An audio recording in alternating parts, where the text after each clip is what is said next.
Hello, movie lovers. Welcome to Recap Stream. The movie introduces us to a girl named Abigail, a ballet dancer, at the start. Little does she know, criminals are hiding in her house. Suddenly, they surprise her with an attack, using sedatives to render her unconscious. They quickly kidnap her and take her to a secluded mansion. There, they meet their leader, Lambert, who instructs them not to share any personal information with each other or with Abigail. Lambert explains that their job will last for 24 hours, and the difficult part is already done. Now, they just have to watch over her. Joey inquires about Abigail's identity, and Lambert reveals that she is the daughter of a wealthy man who is about to lose $50 million. To ensure they can't be traced, he says he's going to confiscate their phones. The members of the group are Joey, who used to be in the army, Frank, a former detective, and Peter, who is not very smart and used to work for the Canadian Mafia, Dean, who drives but has problems with empathy, Sammy, who is a hacker, and Rickles, who used to be a Marine sniper. These names are just made-up aliases based on the Rat Pack, and the members can't share their real names or any personal info to keep Abigail safe. Every person will get a $7 million check in one day. Joey goes to see Abigail. She asks her to take off her blindfold because it feels too tight. Joey puts on her mask to stay safe and does what she was asked to do. Joey sees that Abigail's wrists hurt, then she moves her hands from behind her back to the front and puts the handcuffs back on so she feels more comfortable. Joey tells Abigail that they won't let her go until her dad gives them money. Abigail was worried and asked if they were going to hurt her. Joey assured her that if she behaves and her father provides the money, then she will be fine. During their conversation, Abigail informed Joey of her name, and Joey reciprocated by mentioning that she has a son who is the same age as her. Abigail tells her that they were wrong because her father doesn't care about her. As Joey gets ready to leave, Abigail expresses her concern for what will happen to her. Joey comes back to the group and tells Frank that the girl suggested that her dad could be really violent. She queries Frank regarding the girl's father, but he concedes that he is unaware. Frank was asked if he knows who the girl's father is, but he replied that he has no information about it. Later, Frank goes to Abigail's room and is surprised to see that she is not wearing a blindfold. He is worried that she saw his face, so he talks to her about it. Abigail admits to him that she has not caught sight of his face. When Frank questions her about her father, she reluctantly discloses that Christophe Lazare is her father. Frank is worried and leaves Abigail's room. He informs the group of his intention to leave. Anxious, the group moves in closer to him, and Joey inquires about the cause of his distress. Frank says that the girl is the daughter of a very powerful and well-known criminal, Christophe Lazare. Joey believes they should provide her with a meal, make an anonymous call, and then depart from this place. Frank claims that Joey caught sight of his face due to Joey's actions, but Joey insists that she was the sole individual with access to Abigail's room. Dean thinks that Christophe is not a real person, just a made-up story, but Frank keeps saying that he is real. The group is unsure about Joey's choice to take off the girl's blindfold and think they might have to kill her now. However, Joey disagrees with this. The group decides to go ahead with their plan, and then they will vanish after they get their share of the money. Later on, Rickles confides in Joey that he has a lack of trust in these individuals and encourages them to stick together and watch out for one another. Joey agrees, saying she was also thinking the same thing. At the same time, Dean looks at an old painting and thinks the girl in it looks like Abigail. He goes to the basement. A door opens on its own. Confused, he goes into the room and gets surprised by a rat. But when he tries to go, something pulls him without being seen. When Sammy hears him yelling, she quickly goes to the basement to see what's wrong. Upon finding him, she becomes frightened to discover that his head has been severed. She informs everyone, and upon viewing Dean's deceased body, Frank observes that it appears as though a wild animal has shredded him. Sammy sees that everyone is acting strange, and they tell her about a person named Valdez who was in charge of Lazare's head a few years ago. The FBI caught 3 important members of the Lazare's gang who were secretly held on the highest level of a hotel the night before their trial. 12 agents were in the next room, and 2 were by the door. The next day, the FBI came in and found their bodies badly hurt, with body parts missing and heads with Valdez's signature were found. They then choose to go see the girl and find her in her room. According to Rickles, Valdez could still be present despite her absence in that location.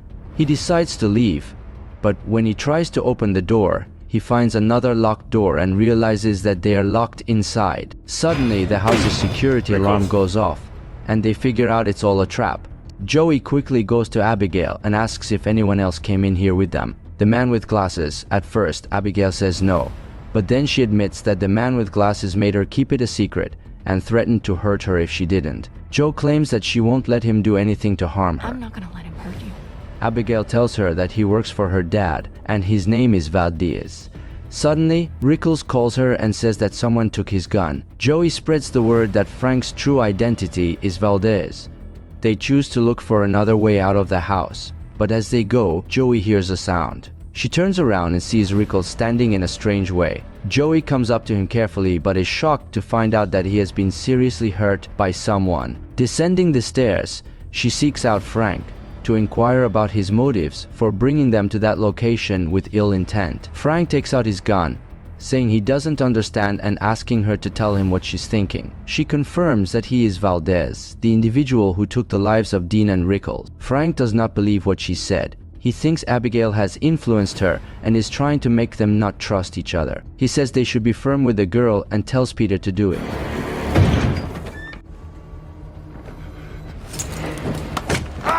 To do my job, huh? Fucking put it down! I'll talk to her. Guys. Fucking now.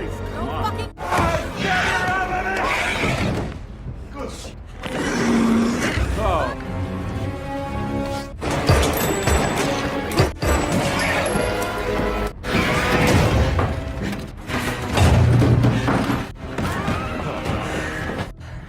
A ballerina vampire.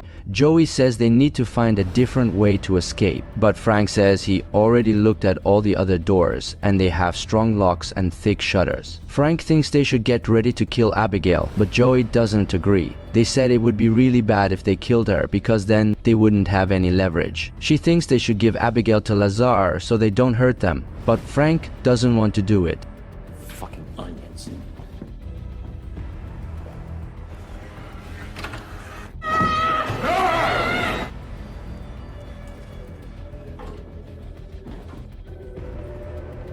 Frank goes to talk to Abigail, but is surprised to see her dancing with Dean's body. After some time, Abigail sees them and lets go of Dean's body. Sammy sprints towards Abigail only to have Abigail unexpectedly pounce on her. Frank and Peter try to help, but she pushes them away. They see that even stakes and crosses don't work on her. She hurts them and they run away from that place. Joey suggested using the tranquilizer Lambert had provided to pacify her. She suggests breaking up with anyone who finds Abigail first and letting her know so she can come with the syringe. After some time, Sammy is surprised by bats making her fall into a pool. To her shock, she sees that it's full of bodies. At the same time, Abigail goes to Peter, who gets really scared and tells the others about the vampire behind him.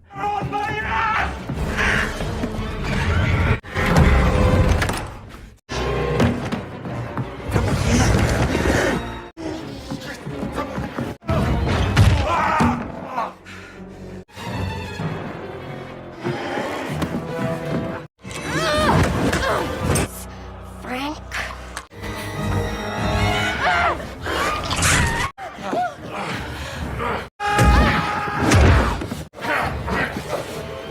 Much longer, come on!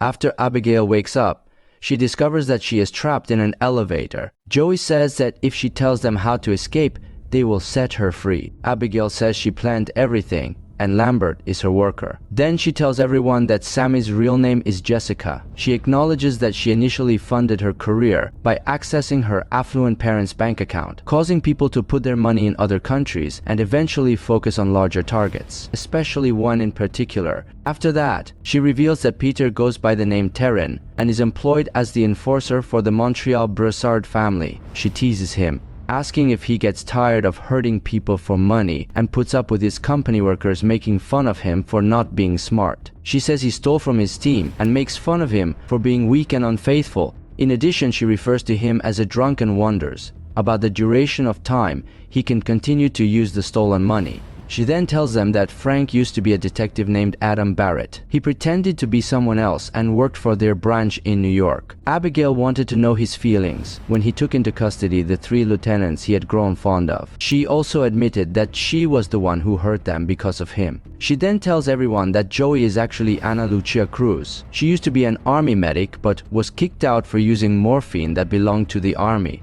She tried to look after her son but then left him with his mean father before she started working as a secret doctor for some sketchy people. One day, she made a mistake at work, and instead of removing a bullet, she accidentally tore a blood vessel, and someone important to her father's business died from bleeding. Abigail thinks that Joey and Detective Barrett are similar because both of them didn't go back to see their kids. Joey questions Abigail about the number of people she thinks she'll have to hurt in order for her father to love her again. Frank wonders about the cause of this. If she wanted revenge, she could have killed them instead of bringing them here. Abigail expressed that she takes pleasure in playing with her food and considers it on par with any other meat she has brought before, simply a way to pass the time. Joey asks Abigail, who is in the cage, to let her out. But Abigail says that if they do, she won't hurt 2 of them. Frank wants to kill her, but Abigail says that if anyone helps her escape, they will be spared. Peter tries to open the door to stay safe, but Joey shoots him. She claims she almost didn't spot him and then requested his gun in order to assist him.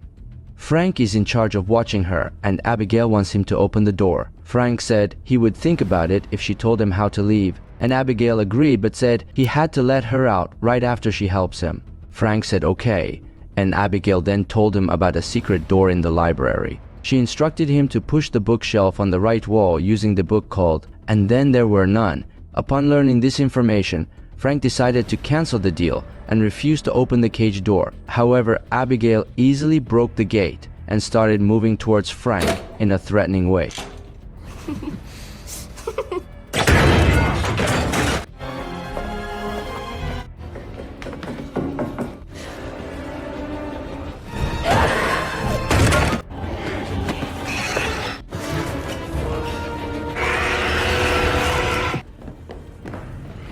Before she can hurt him, Joey comes and breaks the wooden planks off a window, letting in the sunlight to which Abigail is very sensitive. Joey sees Frank looking for something, and then he finds the book. When Joey takes it out, nothing happens, and Frank realizes that Abigail has tricked him again. Later, Sammy says that if they find the power source, they can turn it off. They form 2 groups to find the power supply.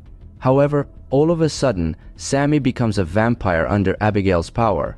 After injuring Peter, she proceeds to devour him, ultimately putting an end to his life. Later, when Joey and Frank arrive, Sammy acts normal and tells them that Abigail had killed Peter and was still inside. However, Joey figures out that Sammy is now a vampire when Sammy starts moving towards them. Joey and Frank run away to save themselves. Sammy tries to fight them, but Joey uses a tray to reflect light and beat her. At that moment, the hidden door opens. Even though Joey and Frank are worried it might be a trap, they still decide to go inside to look for a way out. They discover the control room of the mansion and encounter Lambert, who is revealed to be a vampire. Lambert brought Joey back to make an arrangement with him, but when Joey said no, Lambert got angry and refused to talk to her. Lambert reveals that Abigail made him a vampire 2 years ago, when she discovered he had aided Frank in New York. She came to get him and made a frightening promise to harm his family. Now, his sole purpose is to transport her father's enemies to this location. He wants Joey to help him murder Abigail in exchange for whatever he wants, but he will need to make some improvements. Lambert informs Frank that he had informed Lazar about the issue and that Lazar will be arriving at the estate. Frank gives his approval and tells Lambert to bite him. Then he makes Frank drink his blood, starting the process of turning him into a vampire. At the same time, Joey gets up and Lambert tells Frank to go meet the person he plans to harm. However, Frank stabs and murders Lambert instead. Abigail comes in and asks if Lambert tried to make Frank give up everything before killing him. Then she jumps towards Frank, but he is stronger than her and drinks her blood because he sees a chance. Joey turns off the security and tries to get away, but the way out is locked. As Frank comes closer to her, Joey tries to fight, but he easily pushes her away. Mom now, don't you think?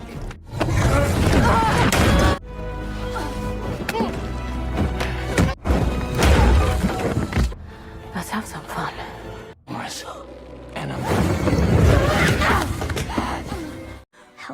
kill him and I'll let you.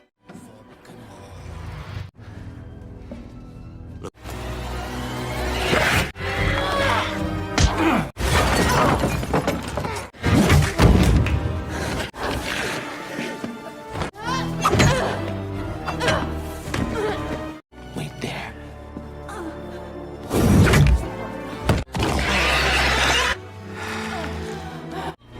You ready to join the team?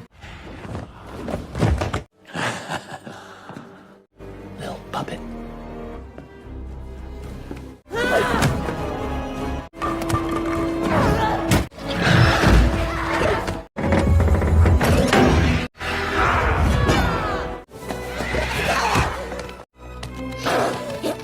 A long fucking time to. I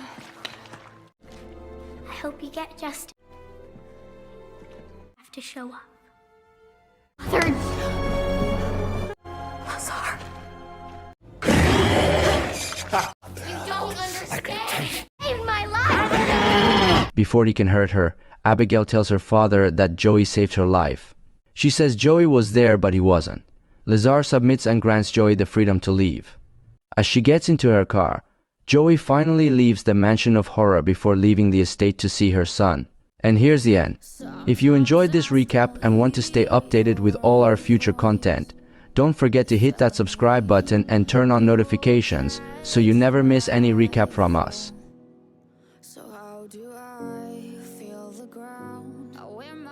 Thanks for watching.